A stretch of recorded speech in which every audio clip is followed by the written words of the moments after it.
Sa isang ospital sa United Kingdom, sunod-sunod na bumagsak ang kalagayan ng mga pasyenteng inaasahang gagaling.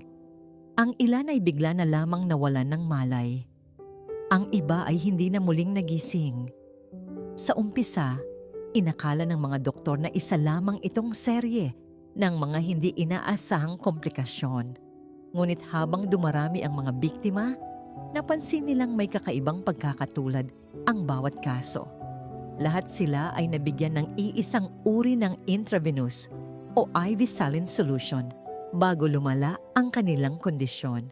Nang suriin ang ilan sa mga IV bag, isang nakakagulat na katotohanan ang natuklasan. May mga butas ang mga ito at ang laman ng ilan ay nahaluan ng insulin. Hindi ito aksidente. May isang tao umanong sadyang nagmanipula sa mga IV bag sa loob mismo ng ospital. Mula sa daan-daang empleyado, unti-unting tumuon ang investigasyon sa isang Filipino nurse, isang OFW na maraming taon nang nagtatrabaho sa United Kingdom. Isang lalaking pinagkatiwalaan ng mga pasyente, ng kanyang mga kasamahan, at ng mismong sistemang pangkalusugan ng bansang kanyang pinagsilbihan. Siya ay si Victorino Chua.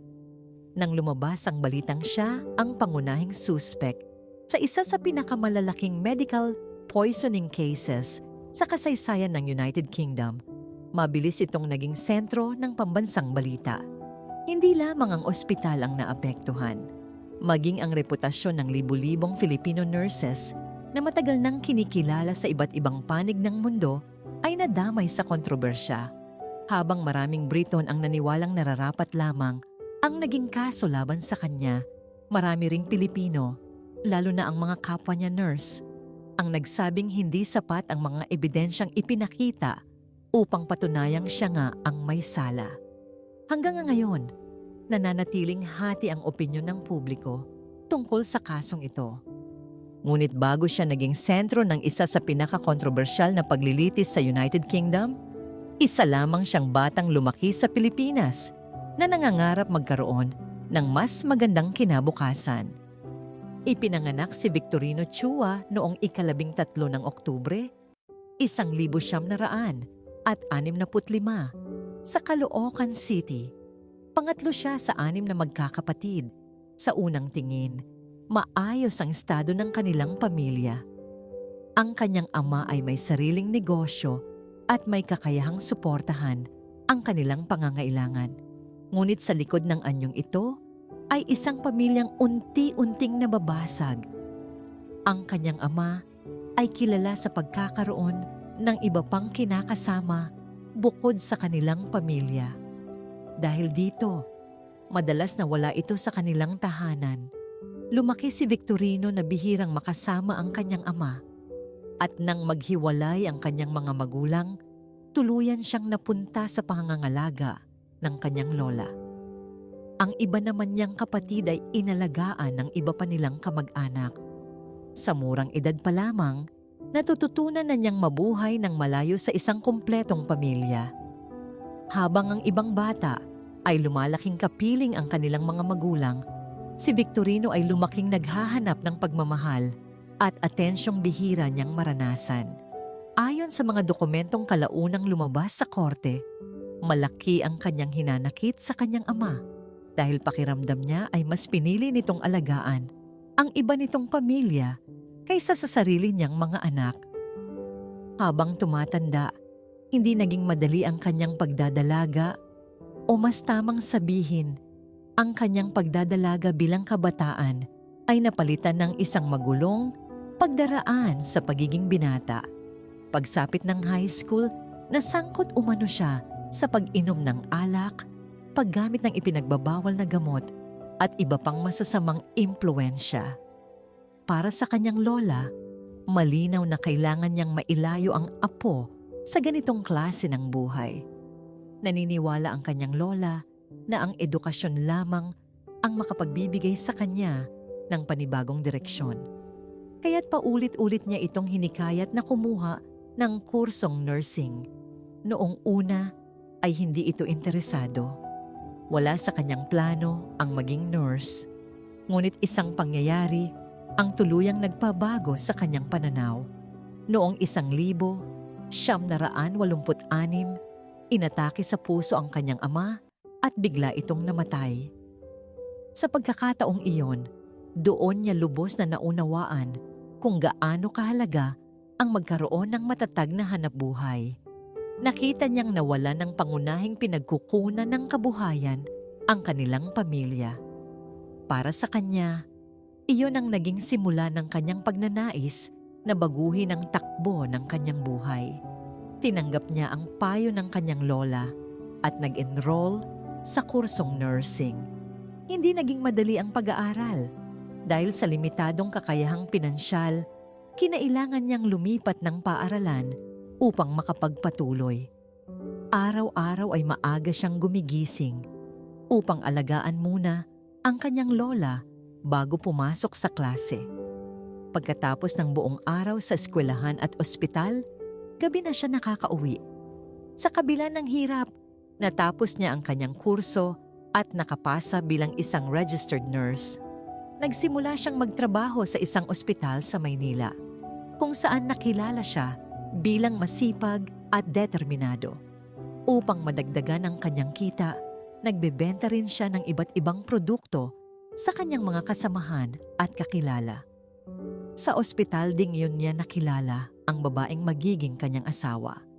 Kalaunan ay nagkaroon sila ng sariling pamilya at 2 anak. Ngunit kahit may trabaho na siya, nanatiling limitado ang kanyang kinikita. Tulad ng maraming healthcare workers noong panahong iyon, mahirap mabuhay sa maliit na sahod habang lumalaki ang responsibilidad sa pamilya. Kasabay nito, nakaranas din siya ng mga suliranin sa kanyang trabaho, kabilang ang mga aligasyon at isyong nagbigay sa kanya ng pangamba tungkol sa kanyang kinabukasan sa Pilipinas. Habang iniisip kung paano mabibigyan ng mas magandang buhay ang kanyang pamilya, isang oportunidad ang dumating na tila sasagot sa lahat ng kanyang pangarap. Noong unang bahagi ng dekada 2000, nagsimulang maghanap ang United Kingdom ng mga dayuhang nurse upang punan ang kakulangan ng mga healthcare worker sa kanilang mga ospital at care homes. Para sa libu-libong Pilipino, isa itong bihirang pagkakataon. Mas mataas na sahod, mas magandang benepisyo, at mas malaking pag-asang mabigyan ng komportabling buhay ang kanilang pamilya. Isa si Victorino Chua sa mga sumubok. Matapos maihanda ang kanyang mga dokumento, lumipad siya patungong United Kingdom kasama ang kanyang asawa at 2 anak. Para sa kanilang pamilya, ito ang simula ng bagong kabanata, isang bagong bansa, isang bagong trabaho, at isang bagong pag-asang makakamit nila ang buhay na matagal na nilang pinapangarap. Ngunit hindi nila alam na pagkalipas lamang ng ilang taon, ang pangarap na iyon ay mauuwi sa isa sa pinakakontrobersyal at pinakamatinding kasong kriminal na kinasangkutan ng isang Pilipino sa United Kingdom. Pagdating ni Victorino Chua sa United Kingdom noong 2002, tila nagsimula nang matupad ang pangarap na matagal niyang hinintay. Kasama ang kanyang asawa at 2 anak, iniwan niya ang Pilipinas upang magsimula ng panibagong buhay sa isang bansang kilala sa mas mataas na sahod at mas magandang oportunidad para sa mga healthcare workers. Hindi naging madali ang unang mga buwan ng kanilang pamumuhay. Tulad ng maraming bagong OFW, kinailangan muna niyang patunayan ang kanyang kakayahan bago tuluyang pagkatiwalaan ng kanyang mga employer. Una siyang nagtrabaho sa isang care home sa Manchester, kung saan inalagaan niya ang mga matatandang nangangailangan ng araw-araw na tulong at medikal na pangangalaga. Matapos ang kanyang training, nakatanggap siya ng magandang rekomendasyon mula sa kanyang supervisor at unti-unti siyang nagkaroon ng pagkakataong makapagtrabaho sa mas malalaking institusyon sa ilalim ng National Health Service o NHS. Noong 2003, naging ganap siyang registered nurse sa United Kingdom Para sa isang Pilipinong matagal nang nagsikap, isa itong napakalaking tagumpay. Lumipas ang ilang taon at patuloy siyang nagkaroon ng karanasan sa iba't ibang healthcare facilities. Noong 2009, nakakuha siya ng permanenteng posisyon sa Stepping Hill Hospital sa Stockport, England. Sa papel, tila siya ang klase ng nurse na gugustuhin ng kahit anong ospital. Halos 2 dekada na ang kanyang karanasan sa propesyon. May pamilya siyang binubuhay at maayos ang kanyang trabaho. Walang sino man ang mag-aakalang makalipas lamang ang ilang taon. Ang pangalang Victorino Chua ay magiging laman ng mga pangunahing balita sa buong United Kingdom. Ngunit sa likod ng imahe ng isang masipag na OFW, may mga pangyayaring unti-unting napapansin ng mga taong nakapaligid sa kanya. Ayon sa ilang dating kasamahan at supervisor, hindi naging madali ang pakikitungo kay Chua. May mga nagsasabing madalas siyang magkaroon ng hindi pagkakaunawaan sa mga katrabaho. Bagamat wala namang seryosong kasong na ipapataw sa kanya noong panahong iyon, nagsimula ng mabuo ang impresyon ng ilan na mahirap siyang pakisamahan. May isang insidenteng ikinuwento ng kanyang dating supervisor. Isang matandang pasyente ang nagreklamo na gabi-gabi umano siyang nilalagyan ni Chua ng cream sa kanyang katawan kahit paulit-ulit na itong tumatanggi. Iniulat ng pasyente ang pangyayari sa pamunuan ng ospital. Ngunit kalaunan ay isinara rin ang reklamo at walang naging formal na aksyon laban sa kanya.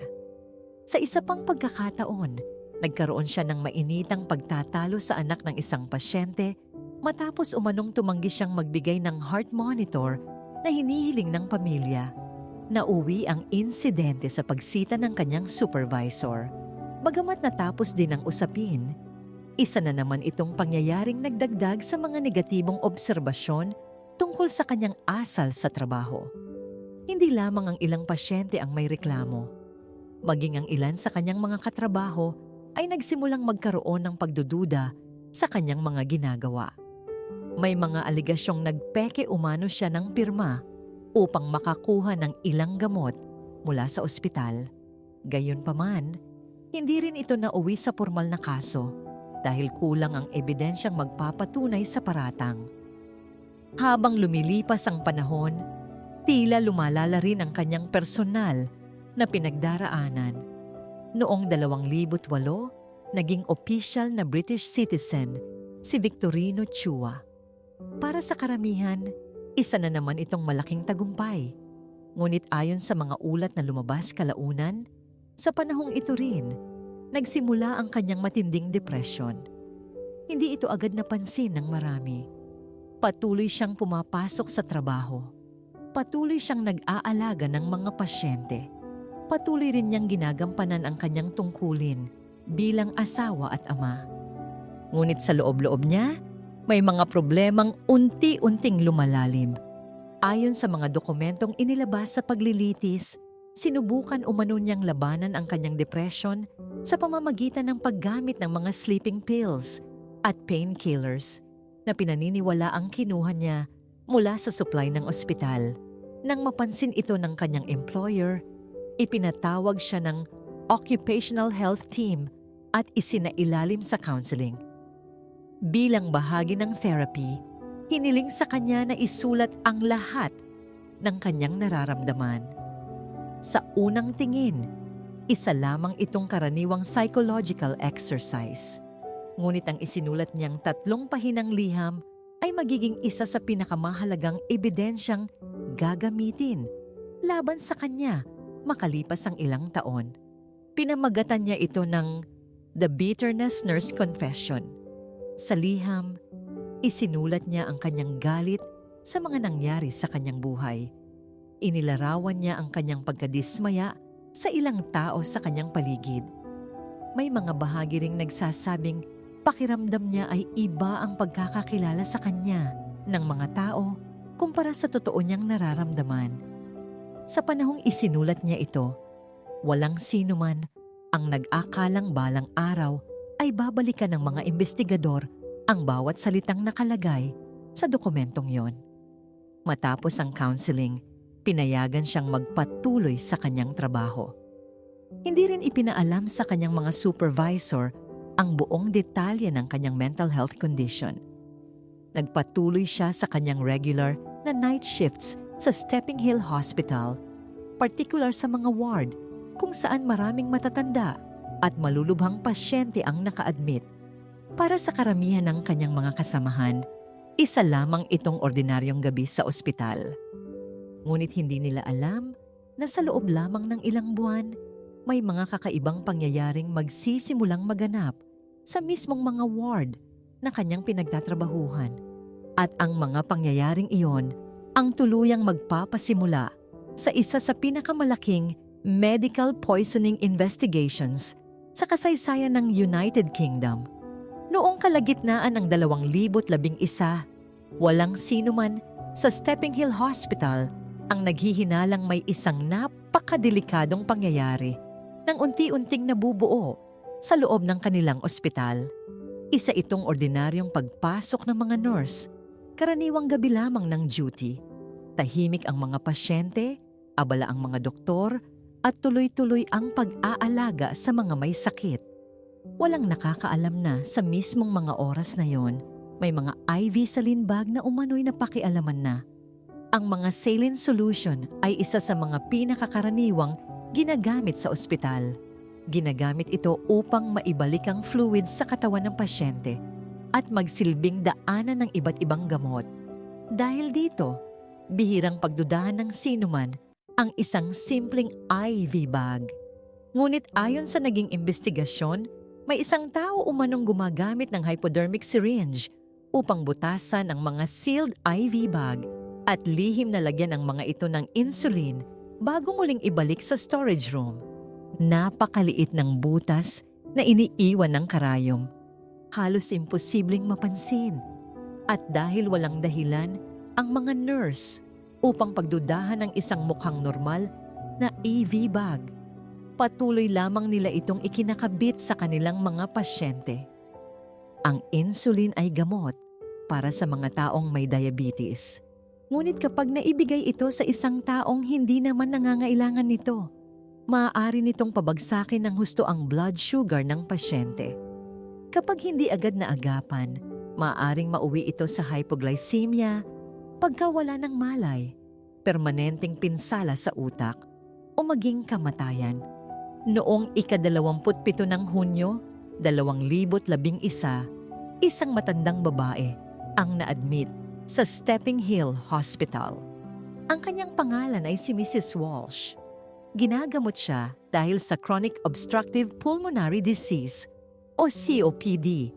Sa oras ng kanyang pagdating sa ospital, maayos pa niyang nakakausap ang mga nurse at doktor. Wala ring anumang indikasyong nasa critical siyang kondisyon.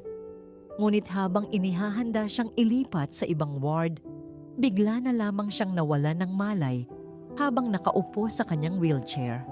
Agad siyang sinuri ng medical team. Laking pagtataka nila nang makita nilang napakababa ng kanyang blood sugar. 2 beses siyang ginamot upang maibalik sa normal ang kanyang glucose level. Dahil wala naman siyang kasaysayan ng diabetes, inakala ng mga doktor na isa lamang itong pambihirang komplikasyon. Wala nang nagsiyasat pa. Lumipas ang ilang araw. Pagkatapos ay ilang linggo. At doon nagsimulang lumitaw ang mas nakababahalang pattern. Noong Hulyo 2011, 5 pasyente mula sa ward ay isa ang halos sabay-sabay na nakaranas ng parehong kondisyon. Isa-isa silang nanghina, nawalan ng malay, at lahat sila ay nagkaroon ng biglaang pagbaba ng blood sugar. Ang mas nakapagtataka, karamihan sa kanila ay wala ring diabetes. Isa sa mga pasyenteng yon ay si Philip Jones, isang 68 taong gulang na lalaki. Na-admit siya sa ospital dahil sa skin infection na hindi gumagaling sa antibiotic na iniinom niya. Ayon sa kanyang salaysay, ilang sandali lamang matapos ikabit ang IV saline sa kanyang katawan ay may kakaiba na siyang naramdaman. Parang biglang uminit ang kanyang buong katawan. Sinubukan niyang bumangon upang pumunta sa banyo, ngunit hindi na niya nagawang makatayo. Nang hina ang kanyang katawan, nahilo siya at halos mawala ng hininga. Mabilis siyang nilapitan ng mga nurse at agad siyang binigyan ng glucose na iligtas ang kanyang buhay. Ngunit hindi na maalis sa isip ng mga doktor ang tanong, paano nangyari ito? Sa loob lamang ng isang gabi, 5 magkakaibang pasyente ang nakaranas ng parehong uri ng hypoglycemic attack. Hindi na ito maaaring ituring na simpleng pagkakataon. May mali. At kailangang malaman kung ano iyon. Noong Hulyo 11, 2011, isang nurse mula sa ward ay 3 ang nakapansin ng isang kakaibang detalye. Habang kumukuha siya ng bagong IV saline bag, napansin niyang tila may tumutulong likido mula rito. Nang masuri ang bag, nakita niyang may napakaliit na butas ito. Dahil sa kanyang nadiskubre, agad nilang sinuri ang iba pang saline bags sa storage room. Isa-isa nilang inilabas ang mga ito. At habang tumatagal ang inspeksyon, mas lalo silang nababahala. Hindi lamang isa ang may butas, marami. Agad na ipinahinto ng ospital ang paggamit sa lahat ng IV saline bag sa naturang ward. Pinalitan ang buong supply. Nilagyan ng kandado ang storage room at nagpatupad ng bagong patakaran. Sa bawat pagkakataong kukuha ng saline bag ang isang nurse, kailangan na itong pirmahan at itala sa logbook upang malaman kung sino ang kumuha at kung para kanino ito gagamitin. Samantala, ipinadala naman ang mga nakumpiskang IV bag sa laboratorio para sa masusing pagsusuri. Ilang oras lamang ang lumipas, dumating ang resulta. Positibo. May insulin ang laman ng mga IV bag. Hindi na ito aksidente. May taong sadyang naglalagay ng insulin sa mga saline solution. Habang lumalawak ang internal investigation ng ospital, lalo pang nakakagulat ang kanilang natuklasan. Sa loob lamang ng 4 na linggo, mahigit 20 pasyente ang pinaniniwalaang nabigyan ng kontaminadong IV bags. Mas masakit pa rito, 3 sa mga pasyente ang tuluyang namatay matapos makaranas ng matinding hypoglycemia. Biglang nagbago ang buong atmosfera sa Stepping Hill Hospital. Ang dating tahimik na ospital ay napuno ng takot. Nag-aalala ang mga pasyente. Nagdududa ang mga nurse sa bawat IV bag na kanilang hinahawakan. Nababalot ng pangamba ang mga doktor dahil hindi nila alam kung sino ang kanilang dapat pagkatiwalaan. Hindi na lamang ito simpleng medical incident. Isa na itong posibleng serye ng sinasadyang paglalason.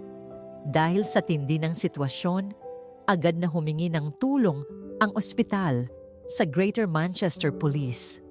6 na detective ang itinalaga upang imbestigahan ang kaso.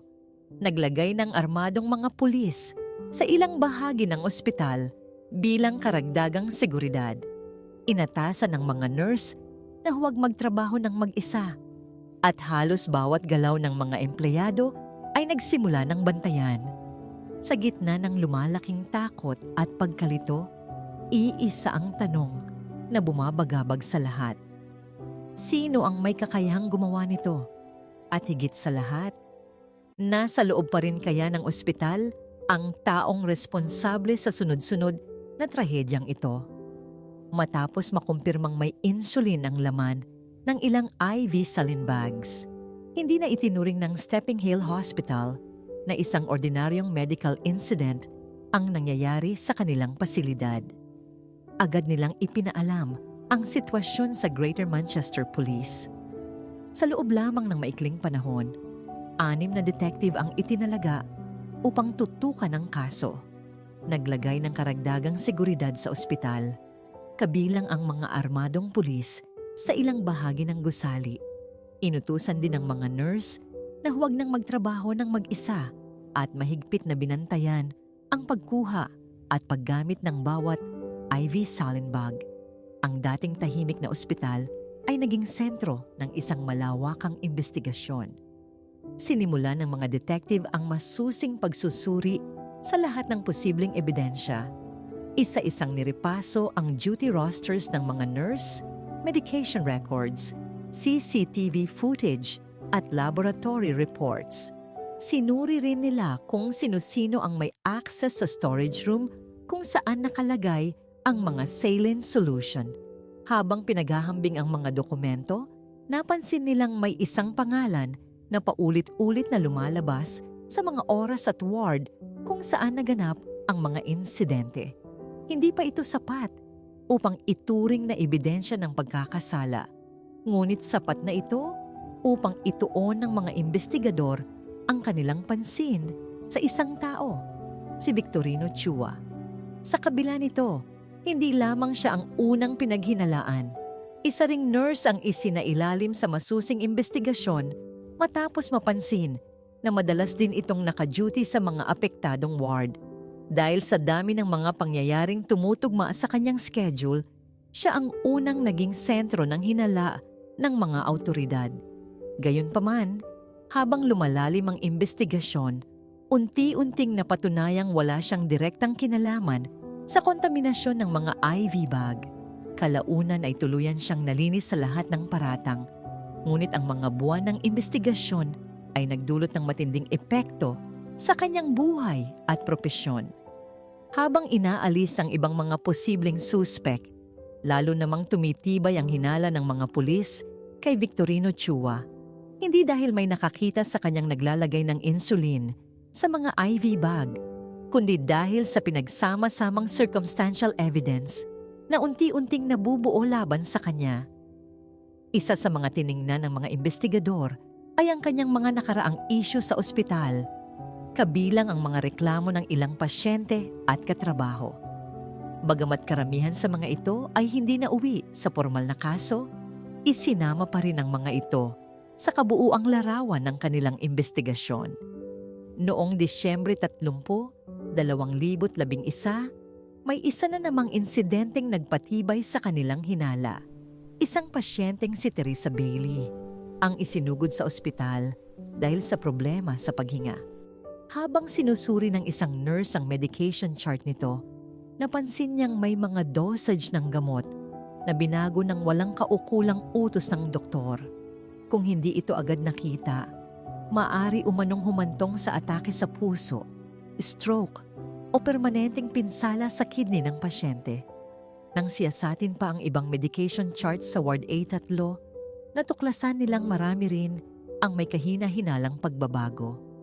Isa sa mga nurse na regular na naka-duty sa ward na yon ay si Victorino Chua. Noong Enero 5, 2012, nagtungo ang mga pulis sa kanyang bahay. Sa Stockport, England dala ang isang warrant of arrest. Inaresto siya kaugnay ng umano'y pagbabago sa medication charts ng mga pasyente. Gayunpaman, matapos siyang tanungin at suriin ang mga ebidensya, pansamantala rin siyang pinalaya dahil wala pang sapat na direktang ebidensyang mag-uugnay sa kanya sa mismong paglalason ng mga IV bag. Wala silang fingerprints sa mga kontaminadong saline bag. Wala ring CCTV footage na nagpapakitang siya ang nagbutas o naglagay ng insulin sa mga ito. Para sa marami, nanatiling bukas ang tanong kung sapat ba ang mga hawak na ebidensya ng pulisya. Ngunit hindi natapos doon ang investigasyon. Habang hinahalughog ng mga awtoridad ang kanyang bahay, may natuklasan silang 3 pahinang sulat na isinulat niya ilang taon na ang nakalipas bilang bahagi ng kanyang counseling sessions. Ang dokumentong yon ay may pamagat na The Bitterness Nurse Confession. Sa sulat, isinulat niya ang kanyang mga personal na hinanakit, galit, at pagkadismaya sa iba't ibang aspeto ng kanyang buhay. May bahagi rin na tinawag niya ang sarili bilang Angel of Death. Para sa mga investigador, malaking bagay ang natuklasang ito. Sa kanilang pananaw, maaaring ipinapakita ng sulat ang estado ng kanyang pag-iisip at posibleng motibo sa nangyaring mga paglalason.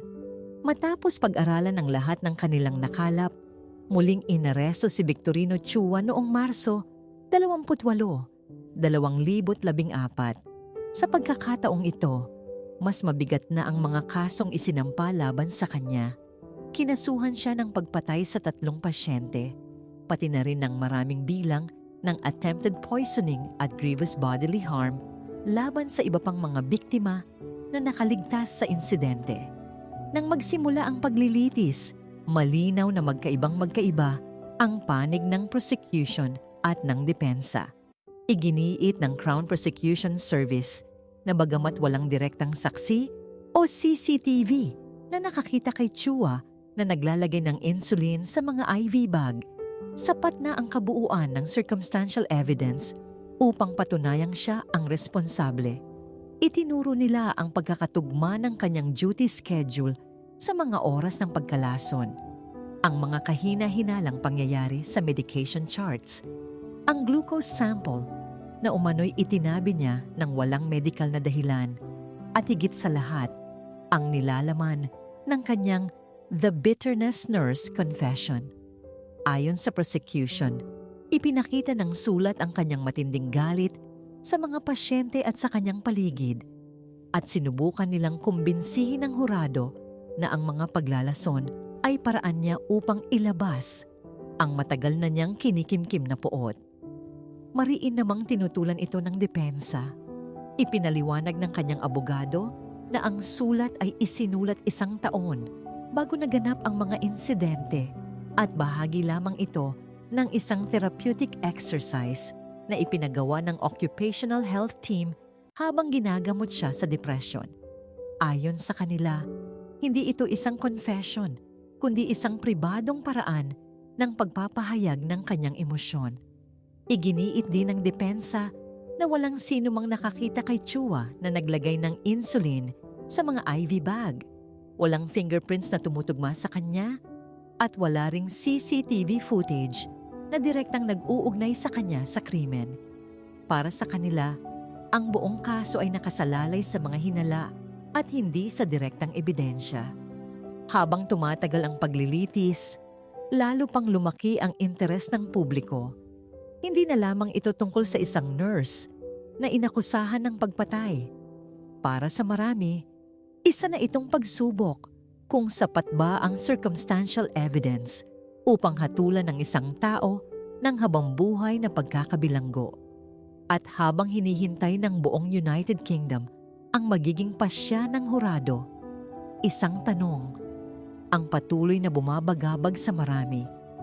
Sapat na nga ba ang mga ebidensyang iniharap upang mapatunayang si Victorino Chua ang nasa likod ng isa sa pinakamalalaking medical poisoning cases sa kasaysayan ng bansa?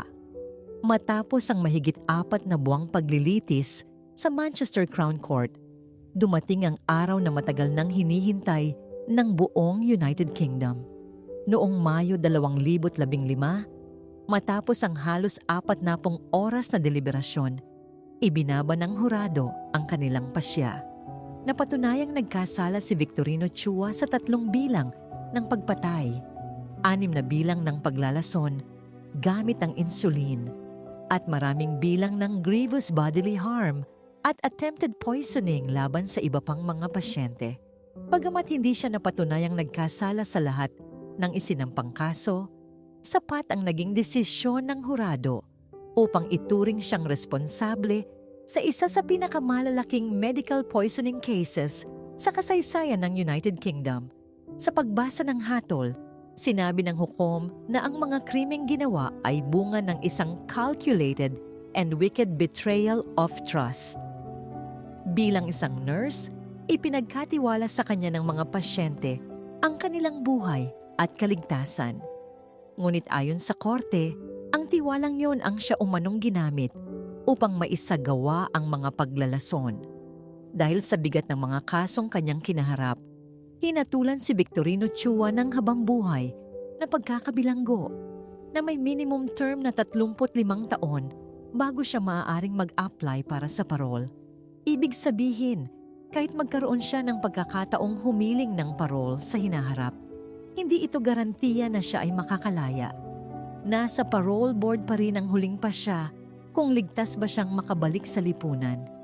Hindi tinanggap ni Chua ang naging desisyon ng korte. Sa pamamagitan ng kanyang mga abogado, naghain siya ng apela upang baligtarin ang hatol. Iginiit ng depensa na ang buong kaso ay nakasalalay lamang sa circumstantial evidence at wala pa ring direktang ebidensya na nagpapatunay na siya mismo ang naglagay ng insulin sa mga IV bag.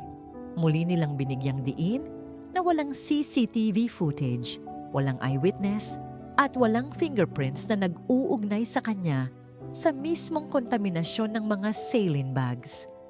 Ngunit matapos suriin ng Court of Appeal ang lahat ng argumento, ibinasura ang kanyang apela at pinagtibay ang orihinal na hatol ng Manchester Crown Court. Nanatili siyang nakakulong at patuloy na nagsisilbi ng kanyang sentensya sa United Kingdom. Samantala, tahimik namang hinarap ng kanyang pamilya ang matinding epekto ng kaso.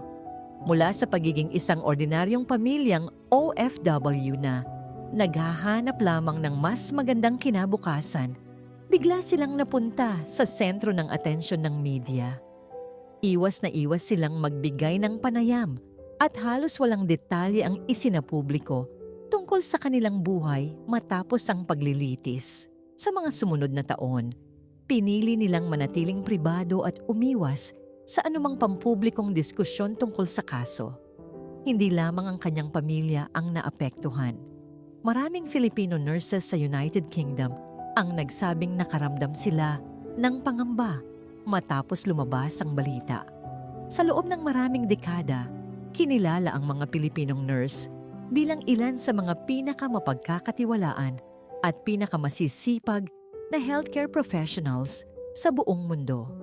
Bagamat paulit-ulit na iginiit ng mga ospital at ng NHS na ang kaso ni Victorino Chua ay isang individual na insidente at hindi sumasalamin sa buong komunidad ng mga Pilipinong nurse, hindi maikakailang maraming OFW ang nakaranas ng masusing pagtatanong, pagdududa, at minsan ay hindi patas na pagtingin mula sa ilang tao. Gayunpaman, sa paglipas ng panahon ay nanatiling matatag ang reputasyon ng libu-libong Filipino healthcare workers na patuloy na nagsilbi ng may dedikasyon sa iba't ibang ospital sa United Kingdom at sa iba pang panig ng mundo. Para naman sa Stepping Hill Hospital, nagsilbing malaking aral ang nangyaring trahedya.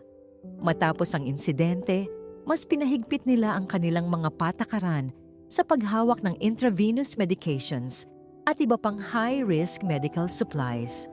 Pinalawak din ang paggamit ng surveillance systems, mas mahigpit na inventory controls at mga bagong protocol upang matiyak na hindi na muling mauulit ang kaparehong pangyayari. Hanggang ngayon, ang kasong ito ay isa pa ring pinag-aaralan sa larangan ng healthcare security at patient safety bilang halimbawa ng kahalagahan ng mahigpit na pagbabantay sa loob mismo ng mga ospital. Mahigit isang dekada na ang lumipas mula nang mangyari ang mga insidenteng iyon. Patuloy pa ring nakakulong si Victorino Chua sa United Kingdom, habang ang mga pamilya ng mga biktima ay dala pa rin ang sakit ng kanilang pagkawala. Para sa ilan, natamo na ang hustisya sa pamamagitan ng naging hatol ng korte. Ngunit para sa iba, nananatili pa ring bukas ang ilang mahahalagang tanong. Dahil sa kawalan ng direktang ebidensya, may mga naniniwala pa ring hindi tuluyang naalis ang lahat ng pagdududa sa kaso. Hanggang ngayon ay may mga legal experts at mga ordinaryong mamamayan na nagtatalo kung sapat ba ang circumstantial evidence upang hatulan ng isang tao ng habambuhay na pagkakabilanggo.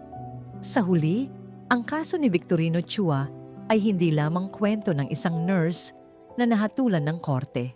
Isa rin itong paalala kung gaano kahalaga ang tiwala sa pagitan ng isang pasyente at ng taong nag-aalaga sa kanya.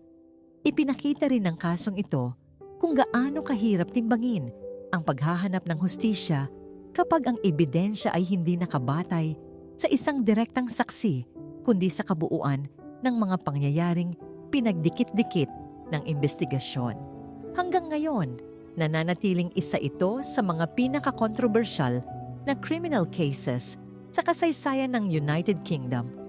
Isang kasong maaaring magbigay ng magkaibang pananaw, depende sa kung paano tinitingnan ang mga ebidensya, ngunit isang kasong tiyak na hindi malilimutan ng mga taong naapektuhan nito.